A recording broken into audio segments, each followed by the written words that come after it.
Hola, buen día. Mi nombre es Lady Caterine Sánchez Forero.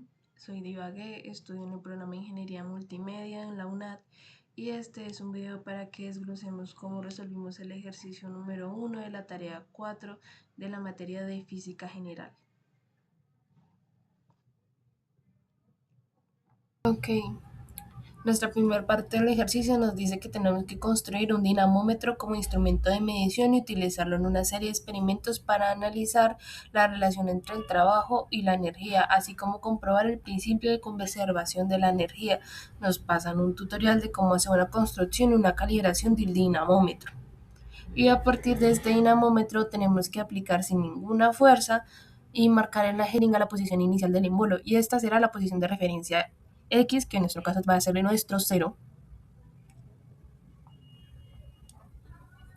En esta parte de la actividad tenemos que llenar esta tabla de datos que nos sugieren acá y en esta tabla de datos vamos a ir registrando el sistema y alcance del equilibrio estático y vamos a reemplazar los valores de diferentes masas cubriendo el rango útil con el dinamómetro. Los valores presentados corresponden a una sugerencia de las masas que pueden emplearse y en este caso fueron las masas que intentamos utilizar en el ejercicio. Después de llenar la tabla, graficamos la fuerza aplicada en función del desplazamiento del émbolo y ajustamos una recta para los datos experimentales. Esta es nuestra gráfica que nos dice que fue ascendentemente proporcional.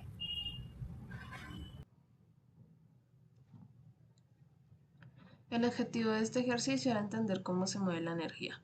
Primero hicimos un experimento con unas bolsas de arroz que pesaban respectivamente 117 gramos, 217 gramos y 317 gramos. El último dígito corresponde al último dígito de nuestra cédula de identidad. Estas bolsas de arroz había que desplazarlas sobre una mesa. Bueno, había que hacer fuerza para moverlas, la fuerza tenía que ser una fuerza recta y esto se hacía generándolo con un roce contra la mesa, haciendo que pues la fuerza neta nos diera cero, porque no tuvimos velocidad, por lo que se entiende que la bolsa no se siguió desplazando después, o sea, ya solo se desplazaba con la fuerza que nosotros le ejerciéramos. Esta primera parte del experimento se llamó el inicio y el arrastre. Después nos tocó la subida, que es donde teníamos que hacer un esfuerzo de levantar la bolsa a la mesa que tuviéramos, a la altura que tuviéramos de una mesa. En este caso, pues mi mesa tiene una altura de 80 centímetros y era hacer un levantamiento desde el suelo hasta superar la altura de la mesa.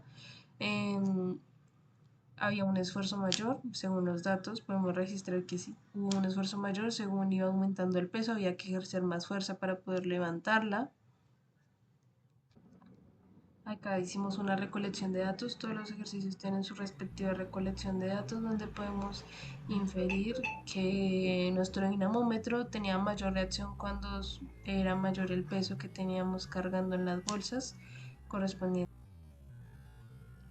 Y el último ejercicio fue el de la caída, que prácticamente dejamos caer el peso que habíamos hecho anteriormente. Siempre se manejó los mismos pesos porque el último número siempre corresponde al mismo, y esto hicimos que nuestra energía que teníamos se volviera en movimiento. Lo dejamos caer, es un tipo de caída libre donde registramos el tiempo que se demoraba en caer y lo promediamos acá en la tabla. Usamos un cronómetro para medir los tiempos de las caídas y la mayoría eran, bueno, todos fueron centésimas de segundos.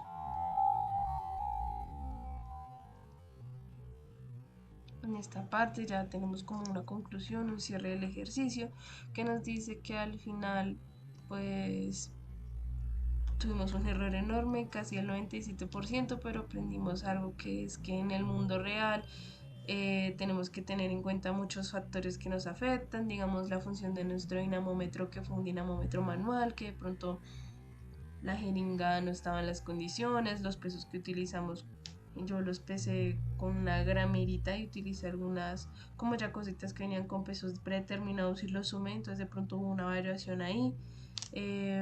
También hay una variación en el tipo de mosquetón que se utilizó, de pronto no dejaba que el peso reposara completamente, sino que se mantenía en un constante movimiento. y pues las oscilaciones de pronto hacían que el peso subiera o bajara. Comparamos lo que decía la teoría con lo que medimos y nos dimos cuenta de que tuvimos un error del 97%, pero aprendimos algo importante, y es que en el mundo real hay factores que toca tener en cuenta, como el tipo de jeringa que utilizamos, que fue un experimento manual, que utilizamos un dinamómetro manual, de pronto no cumplía con las condiciones, también a la hora de tomar los datos, digamos, yo intenté tomarlos con grabaciones, sacando los milisegundos, pero igualmente había variaciones por la cantidad de fotogramas que había. El experimento nos mostró que la energía siempre está transformándose, y también tuvimos una conclusión. La conclusión fue que para utilizar este tipo de datos es mejor utilizar la energía, porque es mucho más fácil de medir alturas y pesos, y no estamos teniendo que depender tanto de los datos manuales que tomemos.